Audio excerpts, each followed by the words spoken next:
오늘날 우리 성도들이 하나님의 말씀대로 살아야 된다. 다시 말하면 하나님의 복음에 합당한 생활을 해야 된다. 이렇게 말들은 잘합니다. 그럼에도 불구하고 그 하나님의 말씀, 복음에 합당하게 살기가 그렇게 쉽지 않다는 겁니다.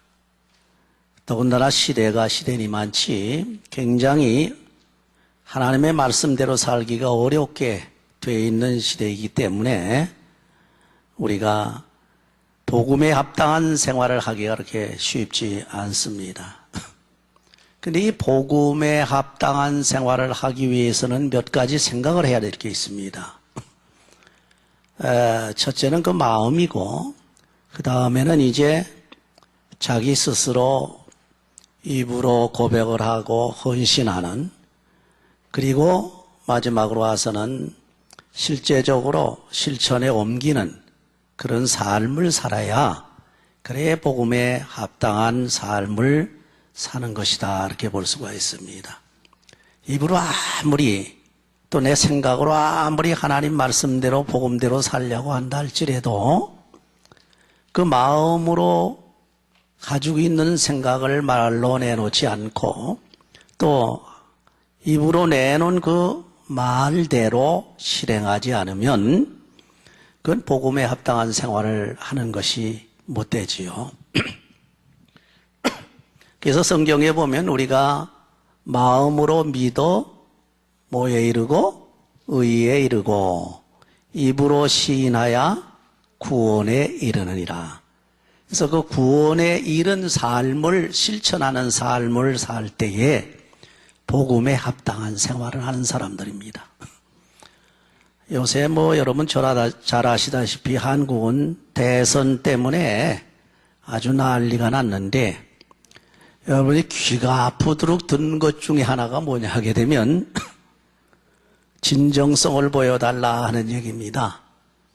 과거를 청산했느니 안 했느니 또 공약을 했는데 그 공약대로 할 것인지 안 할 것인지 말로는 자꾸 고백을 하고 10번, 20번 이렇게 계속해서 반복을 하는데도 불구하고 듣는 사람들은 진정성을 보여달라는 겁니다. 다시 말하면 실제로 그렇게 되는가? 실제로 말하는 대로 당신이 생각하고 말하는 대로 당신이 할 것인가 좀 보여달라 얘기예요. 이게 쉬운 얘기 아니거든요. 왜냐하게 되면 지금 생각한 것과 말한 것은 현재로 끝나지만은 실제 실천하는 것은 미래형이거든. 그렇죠? 미래형인데 앞으로 되지도 않은 일을 갖다가 보여달라니 이거 얼마나 힘이 들겠습니까? 여러분 여기서 진리를 하나 발견해야 돼요. 세상 사람들은 참 어렵습니다. 그 탁 잡기가. 근데 사실은 우리 신앙을 가진 사람들은 알고 보면 쉬워요. 왜냐하면 미래를 우리가 장담할 수 있고 보장할 수 있고 약속할 수 있는 것은 오로지 믿음이라는 거죠. 그렇죠? 믿음. 그래서 세상 사람들도 진정성을 보여달라는 얘기는 믿음을 보여달라고 얘기죠. 믿음이 가게 해달라 얘기죠. 그래서 세상 사람들은 전부 서로가 의심하는데 한 밥솥 먹고 사는 사람들끼리도 의심하고 있는 판인데 누가 누구를 믿습니까? 그렇죠?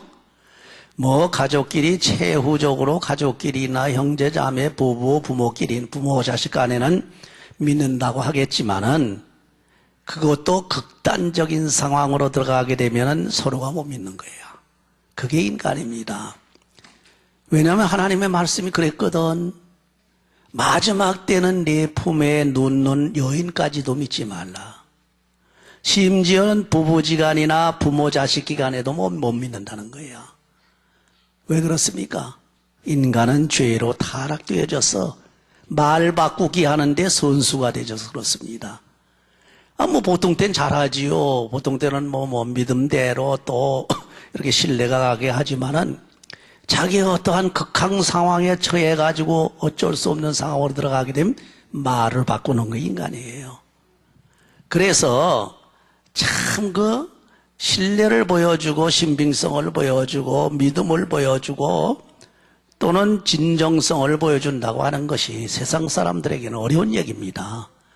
더군다나 정치꾼들이라고 하면 좀 뭐랍니다만 정치하는 사람들, 좋게 말해서 정치가들, 좀 나쁘게 말하면 정치꾼들 이거는 세상뿐만 아니라 우리 기독교 안에도 그런 얘기를 듣습니다. 기독교 안에도 정치를 좋아하는 목사님들을 가르쳐서 정치꾼이라고 합니다.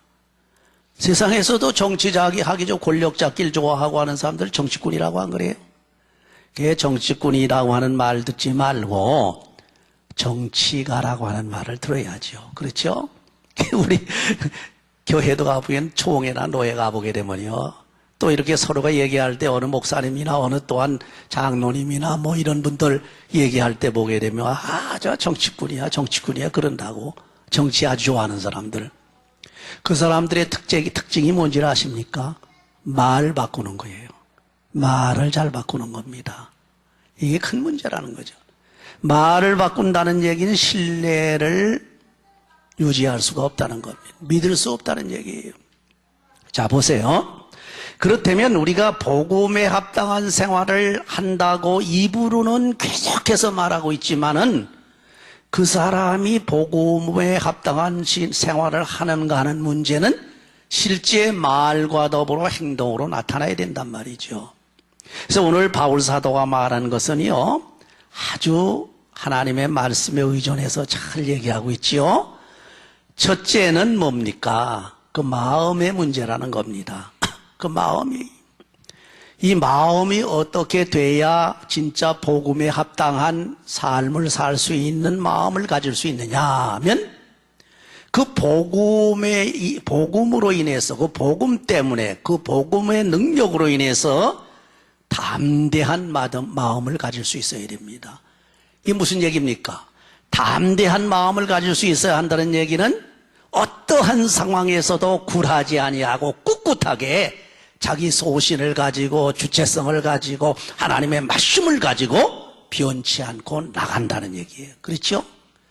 마음에 그것이 없이 왔다 갔다 하는 사람이 어떻게 마음을 안 바꿉니까? 그런 사람이 어떻게 복음에 합당한 삶을 삽니까? 못 살거든요. 그게 중요한 것은 이 복음으로 인해서 마음이 담대해져야 그래야 복음에 합당한 삶을 살 수가 있어요. 여기 복음으로 인해서 왜 마음이 담대해지느냐? 여러분 이제 쭉 보면 이제 생각만 해도 알 수 있는 문제인데 이 복음이 뭡니까? 복음. 이 복음이라고 하는 것은 우리가 여러분 아시다시피 한마디로 말하면 하나님의 말씀이에요. 그렇죠? 이 하나님의 말씀 속에는 하나님의 공의와 하나님의 사랑이 담겨져 있는 건데 이것이 우리에게 구원까지 줄 수 있어서 우리에게 좋은 소식이 되어졌기 때문에 이걸 가르쳐서 복음이란 굿뉴스라고 그런단 말이에요. 그렇죠? 좋은 소식이라 그래요. 그럼 복음 자체는 변치 않습니다. 왜? 하나님의 말씀이기 때문이에요. 복음 자체는 사람의 병을 고칠 수 있는 능력이 있습니다. 사람을 지옥으로 가지 아니하고 천국으로 구원해내 천국으로 갈 수 있게 하는 능력이 있어. 사람이 어려울 때 그 어려움을 갖다 극복할 수 있는 능력이 있어요. 사탄을 굴복시킬 수 있는 능력이 있단 말이에요. 이 복음의 능력은 어떠한 상황 속에서도 행사를 한단 말이에요. 역사를 일으킨단 말이에요. 변치 않고 놀라운 역사가 일어나는 이적을 나타내는 그런 성격을 가지고 있기 때문에 이 복음을 제대로 받아들였다고 하면 그 사람은 담대함이 생긴단 말이에요. 그렇죠? 여러분이 복음을 가지고서 믿음이 생긴 사람 보세요. 총뿌리 앞에서도 담대하잖아요. 순교하면서도 담대하지 않습니까? 그렇죠? 복음이 제대로 들어가지 못한 사람들, 복음을 제대로 받지 못한 사람들이 상황에 따라서 이렇게 변하고 저렇게 변하고 말 바꾸기 잘하고 그렇죠? 그러나 변치 아니하는 하나님의 말씀인 복음을 인해서 담대한 마음을 가진 사람은 어떻습니까? 이 사람은 정말로 어떤 상황에서도 변치 않는다. 왜? 이 복음이라고 하는 이념이라고 할 수 있죠? 아이디얼라지. 이 하나의 이념이에요, 이것도. 공산주의 하면 공산주의 이념이 있잖아요. 그렇죠? 민주주의 하면 민주주의 이념이 있는데 공산주의는 말할 것도 없고 지금 다 없어지다시피 했습니다. 민주주의도 인본주의이기 때문에 이 민주주의도 완벽하지 못하기 때문에 왔다 갔다 합니다. 완전치를 못해요. 그 상황에 따라서 민주주의도 왔다 갔다 해 바꿔진단 말이에요. 그러나 복음이라고 하는 이데올로기, 하나님의 말씀이라고 하는 이 이데올로기는 변치 않는단 말이에요. 믿습니까? 변치 않는단 말이에요. 어떠한 상황 속에서도 흔들리지 않고 변치 아니하는 것이 복음의 이념입니다. 이 복음의 이념이 제대로 들어가서 베낀 사람들은 꿋꿋하게 섭니다. 그리고 제가 할 길을 제대로 가요. 자, 보세요.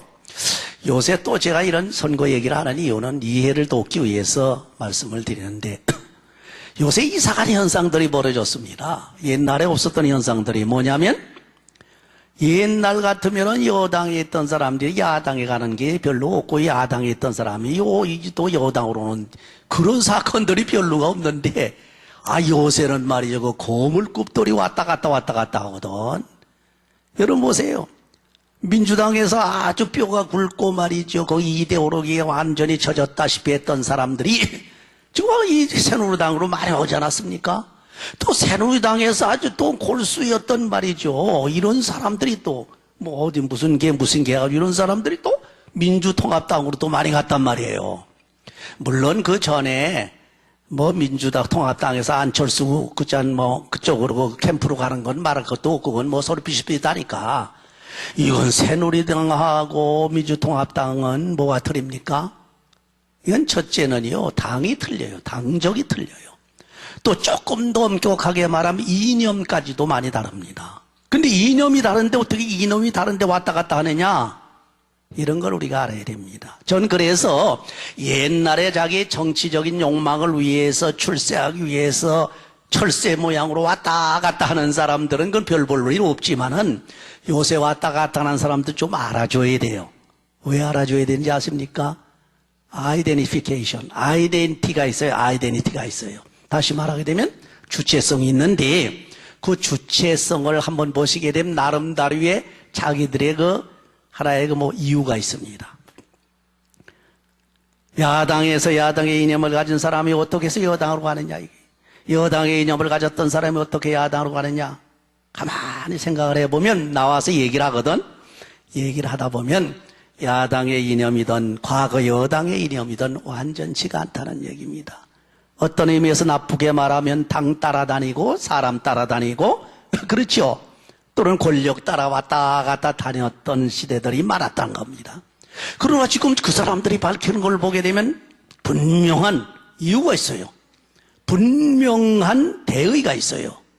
그래서 대개 보게 되면 대의를 보니까 다르지도 않는데 왔다 갔다 해요. 사실 알고 보면. 그 대의 중에 하나가 뭡니까? 이건 대통합이라는 겁니다. 우리나라를 갖다가 하나로 만들겠다는 겁니다. 온 국민이 다 같이 통합해서 잘 살아보겠다고 하는 겁니다. 지금 그래도 건전한 건 양당 아닙니까? 두 당은 그래도 정치를 해보겠다고 하는데 이 얘기를 하는 이유는 그분들이 왜 왔다 갔다 하느냐? 나름대로의 자기들의 대의 명분이 있단 말이에요. 그래서 자기는 이쪽에 통합의 길을 가기 위해서 이쪽에 또 뭐를 가기 위해서 이렇게 한단 말이에요. 그러니까 그런 세상 사람들의 정치도 이것도 저것도 초월해서 어떠한 대명분이 세워졌을 때에는 저기에 체면도 불구합니다. 그렇죠? 체면도 없어요. 그렇죠? 또 누가 욕하거나 누가 누가 비판하거나 이런 거 볼 것도 없습니다. 왜? 분명한 자기들의 아이덴티티가 있거든. 다시 말하면 주체성이 있단 말이에요. 세상 사람들도 그런데 우리 복음을 가진 사람들은 어떻습니까? 복음이라고 하는 이 이데올로기, 다시 말하면 복음이라고 하는 하나님의 말씀에 꽉 박힌 사람은 움직이지 않는단 말이에요. 마음이 담대해져서 어떠한 상황에서도 두려워하지 아니하고 복음 신앙으로 해서 서로 협력을 한다는 겁니다. 이러기 위해서는 보세요. 우리가 조금 생활 방식은 좀 다르지만 복음으로 생각할 때는 서로가 화합을 하거든. 예를 들어서 미국 사람들하고 한번 해보세요. 미국 사람들하고 신앙생활 한다든지 이렇게 대화를 한번 해보면 단번에 합니다. 동부의 켈빈 디어라지컬 세미나리라고 켈빈 신학교가 있어요. 이 신학교는 보수 계통이고 개혁주의 계통인데 한국으로 하면 이 총신 계통과 아주 그저 밀접한 그런 계통인데 여러분 한국의 목사나 신학생이나 심지어 평신도까지도 술 먹고 담배 핀다고 그러면 누가 인정해 주겠습니까? 한국 사람들은 인정 안 해주잖아요. 그런데 한국에 있는 목사님들이 거기 유학을 가가지고 THM 곳에 유학을 가가지고서 공부하다 보니까 이건 뭐 학생들은 말할 것도 없고 교수들까지는 목사님들이죠. 아까지도 식당에서 담배를 쭉쭉 빨고 있고 맥주를 갖다 쭉쭉 들이키고 있단 말이에요. 이것 때문에 한국 목사님들 유학생들이 화딱지가 나가지고 대모해버린 거예요. 이런 법이 어딨냐고 말이지. 막 그냥 승이 나가지고 말이지. 뭐 성경 있는 구절 없는 구절 다 들춰대면서 막 그냥 항의를 했단 말이에요. 보세요. 여러분 그 서양 사람들에게서 배워야 할 게 하나 있어요. 그게 젠틀이라는 겁니다. 쉽게 말하면 그 영국 사람들이 아주 신사도, 노블리티라는 신사도가 있어요. 신사도 중에 하나가 뭔지 압니까? 신사라고 하는 그 내용 중에 하나가 페어 플레이 한다는 거, 페어 플레이. 아주 정직하고 공정하게 한다는 거죠. 아주 깨끗하게. 물론 거기는 뭐 셀프 컨트롤 같은 것도 있고 다 있습니다만은 일단은 공정하게 해가지고 셀프 컨트롤 하는 그 상황으로 봐서 이 사람들이 딱 그 얘기를 듣더니만 자기들 보기에는 성경으로 봐가지고 그렇게 잘못된 것 같지는 않고 자기들의 문화 습관이기 때문에 그냥 뭐 대수롭지 않게 먹었는데 이 한국에서 온 그 목사님들 그 학생들 얘기하는 소리 들어보니까 이게 우리가 성경적으로는 그렇게 잘못된 것 같지 않은데 덕이 안 된단 말이에요. 그렇죠? 사정없이 절제하는 겁니다. 그게 신앙이에요. 그게. 그러니까 나는 아무렇진 것 같지 않다 할지라도 만약에 이웃 사람이나 다른 사람이 나의 행동을 보고서 실족해서 그리스도께 죄를 짓는다고 하면 어떻게 하면 내가 그리스도 형제로 하여금 죄를 짓게 했으니 그것이 곧 내가 그리스도께 죄를 짓는 것이니라. 바울이 아주 정확하게 찝어줬어요. 그렇죠? 그래서 절제하고 그렇다면 우리가 담배 술 안 하겠다고. 그래서 그게 없어졌다고 그래요. 자, 우리가 복음 신학을 위해서는 서로 협력할 줄 아는 사람들, 서로 상대방을 이해하는데 이해를 잘못해가지고 어떻게 되면 이해를 잘못해가지고 아주 교리적으로 잘못된 이단들을 막 갖다 이해하고 넘어가려면 문제가 생기거든요. 우리가 이렇게 어려운 협박과 공갈 이런 게 막 올 때 두렵지 않은 이유가 뭡니까? 제 경우에는 복음으로서 하나님의 말씀으로 확신을 가지고 있거든. 그렇죠? 여기에 완전히 복음으로 인해서 담대한 마음을 가지고 있기 때문에 절대로 여기에 대해서 굴하지 않는다. 그리고 대적하는 자에게는 이런 것이 멸망의 빈거가 되고 구원받는 자에게는 구원의 빈거가 된다고 그랬어요. 그렇죠? 왜냐하면 복음의 말씀으로 인해서 담대하게 나가가지고서 하나님의 말씀을 증거하게 되면 둘 중에 하나입니다. 그 하나님의 말씀대로 순종하는 사람들은 구원을 받지만은 하나님의 말씀대로 순종치 아니하고 대적하는 사람들은 어떻게 되느냐? 멸망을 받게 된다. 그런 얘기입니다. 이렇게 마음에 담대한 마음을 갖는 것이 복음에 합당한 생활하는 것의 첫째 조건입니다. 다시 말하면 마음부터 고쳐라 이거죠. 마음부터 잡아라 이거죠. 그 다음에 두 번째는 뭡니까? 그리스도의 복음을 위해서 헌신해야 됩니다. 마음으로만 그렇게 나는 이렇다 하는 마음 가지고 계시면 뭐랍니까?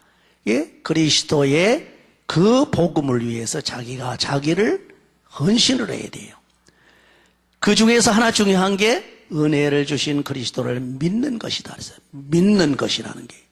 예수 그리스도를 믿는 것이 바로 복음을 위해서 자기 마음을 드리는 거 아닙니까? 그 다음에는 그리스도를 위해서 고난까지도 받을 수 있어야 돼요. 이게 무슨 얘기입니까? 우리가 세상 사람들, 특별히 믿는 사람들까지도 말이죠. 좋은 것은 받으려고 그러는데 아주 어려운 것, 나쁜 것들은 안 받으려고 그래요. 그래서 하나님의 교회에 와서 기도하고 신앙생활 열심히 하면서 복은 받으려고 그러는데 하나님께서, 예수님께서 우리에게 주신 고난은 자꾸 회피하려고 그래요. 그렇죠? 그렇지 않습니다. 완벽한 복음이라고 하는 것은 하나님께 복을 받는과 동시에 그 반대급부로 고난도 받으라는 겁니다. 고난을 받을 때 복이 제대로 복되게 되는 것이다. 그런 얘기예요. 그래서 우리가 예수를 믿고 하나님 앞에 나와서 열심으로 신앙생활함으로 인해서 하나님의 사랑과 하나님의 귀한 축복을 받을 수 있는 동시에 그와 동시에 핍박을 겸하여 받으라. 그건 마태복음 5장에 보게 되면 핍박을 겸하여 받으라. 그러니까 복만 받으려고 그러지 말고 핍박과 고난도 함께 받아. 왜? 예수님께서 그러셨거든요. 그래서 복음에 합당한 생활을 하려고 한다면 우선 그리스도를 전적으로 믿는 믿음의 고백을 하면서 그리스도의 고난에 참여하겠다고 하는 데디케이션, 자기 헌신이 있어야 된단 말이에요. 자기 헌신이. 그렇죠? 그래야 거기까지 보면 아하, 이 사람이 마음만 그런 줄 알았더니 말을 하는 걸 봐도 다부지게 하는구나. 진짜 말을 보니까 아주 거짓말은 아닌 것 같다. 진정성이 있어 보인다. 이리 얘기하거든. 그것으로 다 되는 게 아닙니다. 거기까지 누구나 다 할 수 있어요. 마음 먹을 수도 있고 또한 말로도 내가 어떻게 하겠다, 이렇게 하겠다, 저렇게 하겠다 고백할 수 있고 또한 약속도 할 수 있지만은 그러나 인간을 완전히 못 믿는 이유는 뭡니까? 말을 잘 바꾸고 뒤집기를 잘하니까. 그렇잖아요. 그러니까 마지막 믿게 하려면 어떡합니까? 그리스도를 위해서 네가 전투에 나가라는 얘기입니다. 그리스도를 위해서 싸우라는 겁니다. 그리스도를 위해서 내 전신을 다 들여서 최선을 다하고 열심히 일하고 사탄과 더불어 싸우고 전도하고 기도하고 봉사하고 실제 행동으로 나타내 보여주어라. 그래야만 복음에 합당한 삶을 사는지를 알 수 있지 않겠느냐, 그런 얘기입니다. 근데 여기 결론적으로 하나 말씀을 드리고 마치겠는데, 그러면 바울 사도가 말하기 좋다고 해서 자기 하기 좋은 말로다 그냥 말로만 떠든 겁니까? 아니라는 겁니다. 이것이 중요한 거예요. 여기 보니까 바울이 이러한 증거를 분명히 보여주고 말해 주었습니다. 첫째 뭡니까? 여기 너희들이 본 것과 같이 그러한 생활을 내가 하지 않았느냐? 내 안에서 또 나에게서 너희들 함께 내가 그러한 생활 고난을 감수하면서 주를 위해서 헌신한 것을 너희들이 보지 않았느냐? 심지어 빌립보 교인인 여러분이 다시 너희들이 내가 그야말로 하나님의 복음의 말씀, 하나님의 말씀대로 살다가 감옥에 붙잡혀 들어가서 진탕 맞고 두드려 맞고 고통을 많이 당한 거 보지 않았느냐? 너희들 감옥에까지 들어가지 않았냐 이게. 그러니까 확실한 자기의 증거를 보여줍니다.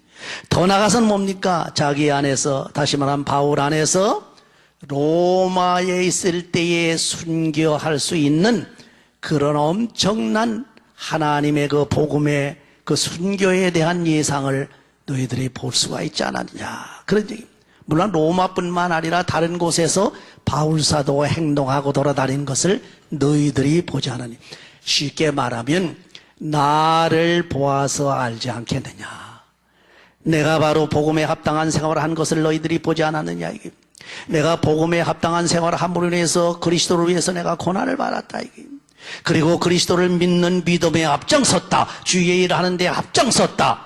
그런 거로 너희들이 나의 본을 보고서 그리스도의 복음에 합당한 생활을 하라, 그런 얘기입니다. 여러분이 자녀를 가르칠 때도요, 그냥 가르쳐서 안 돼요. 본을 보이셔야 된단 말이죠. 그렇죠? 본을 보이셔야 돼요. 요새 어린아이들한테 배우는 게 막 여기 뛰어다니는 애들 보고도 제가 남모르게 배우는 게 많습니다. 심지어 말 못하는 애들, 심지어 우리 손주아이도 보니까요, 말 잘 못하고 그저 말귀 꽤 잘 알아들어요. 근데 이 애를 가르쳐 줄래니까 그냥 말로 해가지고는 안 돼. 직접 시범을 보여줘야 돼. 시범을. 그래서 내가 가서 뭐 하는 거, 또 이제 뭐 물건을 갖다가 할머니한테 갖다 주는 거 보여줘야 돼. 닦아주고 이렇게 하는 거다 하면 지가 거기 있는 거 갖다 그렇게 또 그대로 합니다. 시범을 보여줘야 돼. 우리 믿는 사람, 물론 믿지 않은 사람들은 마찬가지입니다만은 이렇게 해라 저렇게 해라 저렇게 해라 이렇게 해라 안 합니다. 그렇죠? 여러분 교회 출석을 잘하고 주일 성수하라. 목사가 그거 안 하고서 합니까? 안 하거든. 그렇죠? 교회 헌금을 열심히 하고 하나님께 봉사하고 열심으로 주님을 섬겨라. 목사가 그거 안 하고는 못 하거든요. 그렇죠? 그러니까 여러분들이 누구를 가르치든지 누구한테 말하든지 먼저 솔선수범해서 자기 모범을 보여줘라. 그것이 바울사도의 교육입니다. 더 이상 말씀드리지 않습니다. 바울사도가 교인들에게 복음에 합당한 그러한 생활을 하라고 할 때는 세 가지라고 그랬죠. 하나는 마음을 담대히, 그리스도의 복음으로 인해서 담대한 마음을 가져라. 또 복음을 위해서 헌신하라. 그리스도를 위해서 같은 싸움을 싸워라. 최선을 다해서 실천에 옮겨라. 그래서 본을 보여줘라.